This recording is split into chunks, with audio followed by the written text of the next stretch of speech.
রাতুল, তোকে একবার গ্রামে যেতে হয় যে, তোর দাদি ফোন করেছিলেন আমাকে। তারা কেন ফোন করবে? তাদের সাথে তো আমাদের কোনো সম্পর্ক নাই না। রক্তের সম্পর্ক তো কিসের রক্তের কথা বলছো না তুমি? এত বছরে যারা আমাদের একটা আবার খোঁজ নেয় না, তাদের সাথে আমাদের কিসের সম্পর্ক? তুই, উনি অসুস্থ, এই ঈদটা সব নাতি নাতনিদের সাথে করবেন। কি রিয়েলাইজেশন আসছে? এভাবে বলতে হয় না। যে মানুষগুলো আমার বাবার আর আমার মায়ের বিয়ে মেনে নেয় নাই, মানে তুমি তো নিশ্চয়ই যাচ্ছ না। আমাকে যেতে তো বল।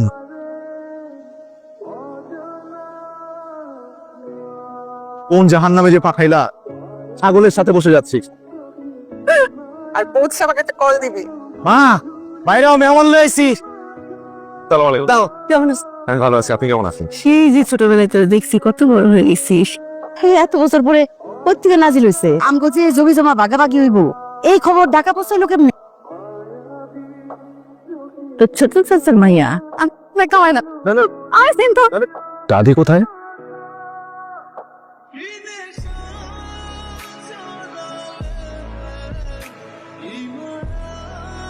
ঘরটা পূর্ণ হইল।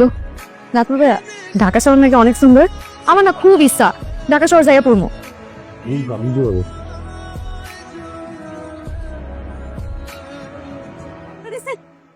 ভালো লাগছে, বেশি ঝাল সে।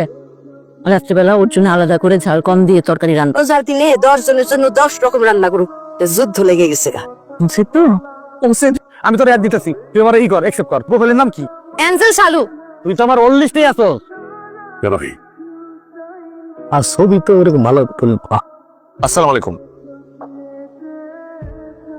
বাপের ফোন দিছিলি? উল্টা আরো রাগ করছে। এত উতলা আর কি আছে, আমার যখন ইচ্ছা তখন আসবো। ওরে নিয়ে আর পারলাম না। আসসালামু আলাইকুম। এই চল দাদির কাছে বলে দে। কান্দেন না আম্মা। আম্মা, কি হয়েছে? কেন জানি মনে হইতেছিল আমি যেন আমার রমিজের হাতটাই ধরে আছি। চলে যাচ্ছ কেন? একটু কাজ আছে ভাবি। তোর জামাই যে রাতুলের দেখলে এরকম এড়ায় যায়। এরাই বলো তো কি করবো, এত বছর কই আছিল। আমরাও কি খোঁজ নিচ্ছি। যাও তুমি খোঁজ নাও, তোমার এত দায়িত্ব। আর তুমি দরজা কে নিবা না? কিছু দেখলো কাউরি কিচ্ছু করবো না। তুই তো ওখানে গিয়ে আমাকে ভুলে গেছিস। আর মাত্র 2টা দিন, তারপর তুই চলেই আসবি। কিভাবে যে টিকবো? জীবনে রক্তের সম্পর্ক কি খুব গুরুত্বপূর্ণ? কিন্তু মানুষগুলো অদ্ভুত। আমার কষ্টে কাঁদে, আমি হাসলে হাসে, আনন্যাচারাল ফিল হয়। হ্যালো, কি সাসির লাগে কথা কও না? সাসি আসসালামু আলাইকুম। সাসি কিন্তু আসলে অনেক সুন্দর। আমি রাখি, পরে ফোন। রাতুল ভাইয়া, তুমি আসলে অনেক সুন্দর। রাত্রে এখানে তাকে ঠিক না, সাপ খোপের ভয় আছে। ঠান্ডা লাগবে, ওষ করতেছে।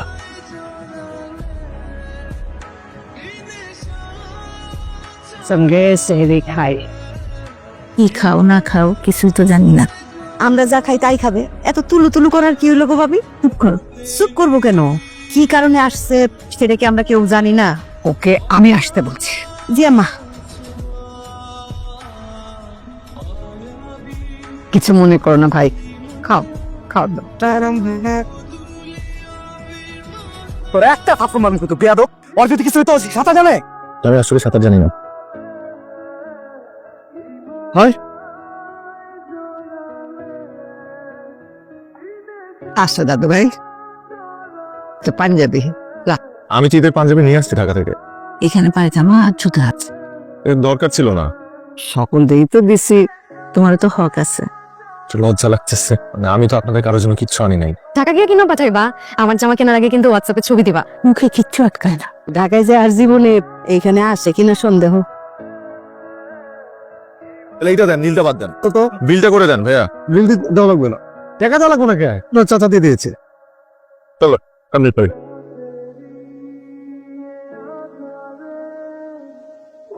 তুই তো দেখি আজকে কল দিতে ভুলে গেছিস। সমস্যাগুলো আগের মতোই আছে। ঈদে জামা কাপড় কিনে দিছে মা, এই প্রথম। আমিও কিনে দিছি, টাকা পেলি কোথায়? কিন্তু মা আমার একটা টাকাও দিতে হয় না। ছোট চাচা দোকানদারকে আগেই টাকা দিয়ে রাখছিল। তুই না বললি উনি তোকে দেখতে পারে না? আমি তো তাই জানতাম। ঈদ করে রওনা দিব। জামা কাপড়গুলো পছন্দ হয়েছে? একটু খ্যাত আর কি।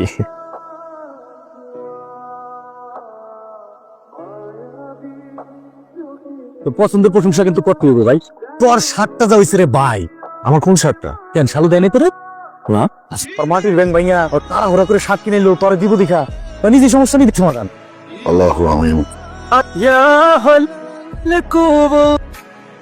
আসসালামু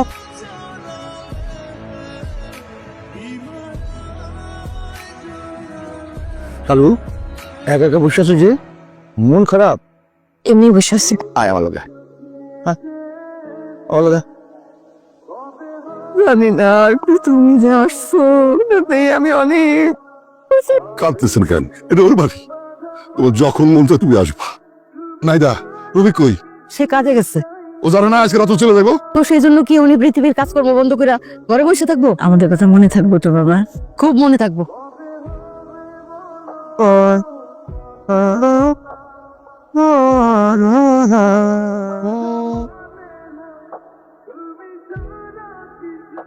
কিরে এটা তোমার জন্য কিনছিলাম। এমন খ্যাত শার্ট তোমার ব্যাপার, নিবা নাকি নিবা না? আসি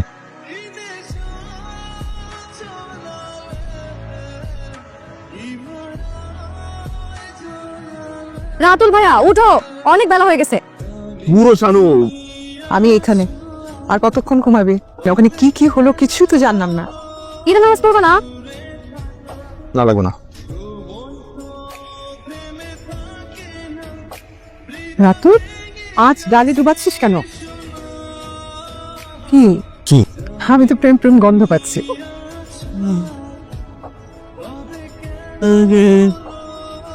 খাবি না? খিদা লাগে কেন খিদা নেই? বললে হাসবা। দাদি বাড়ি মিস করতেছি। মানুষগুলো একটা মায়া, জানি একটা মায়ার জালে আটকে ফেলছে আমাকে। ছোট চাচা না কেমন জানি আচরণ করে আমার সাথে, কিন্তু মানুষটা খারাপ না। এটা হলো রক্তের সম্পর্ক বাবা। সবাই কি মিস করছিস নাকি শালুকে একটু বেশি মিস করছিস? সবাই কি মিস করতে মা? তাহলে একটা কল কর। দেখো দেখো কে ফোন দিছে। আসসালামু আলাইকুম দাদি। কি ভাইয়া, একটা ফোন দেওয়া লাগে না? হ্যাঁ, টায়ার্ড ছিলাম। মাই কই তোমার? পাশের রুমে আছে, কথা বলতে চাই তোমার সাথে। দাদি এই যে মা। আসসালামাইকুম আম্মা, কেমন আছেন আম্মা আপনি? তুমি যে আসলা না। আপনি তো আমাকে আসতে বলেন নাই। রাতুলের দাদা যে ভুল করছে, আমি সেই ভুলটা শুধরাইতে চাই, তুমি আসো মা। দাদি আমরা আসতেছি।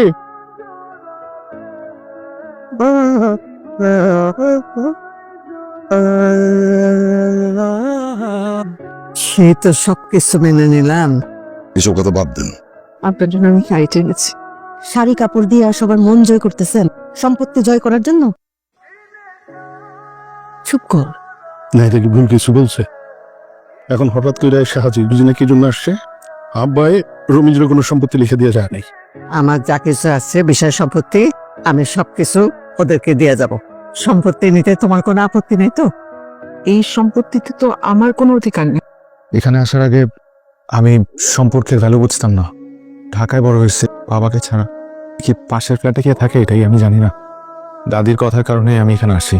তারপর থেকে আমি বুঝতে পারি একটু একটু করে যে মানুষগুলো আত্মার মানুষ। আমার খাওয়ার টেবিলে যখন ঝাল লাগে তখন প্রত্যেকটা মানুষ অস্থির হয়ে যায়। দুষ্টামি করতে করতে আমি পুকুরে পড়ে যেতে নিয়েছিলাম, তা যাই এখন আমার ভাই রকি পানিতে চাপ দিছে।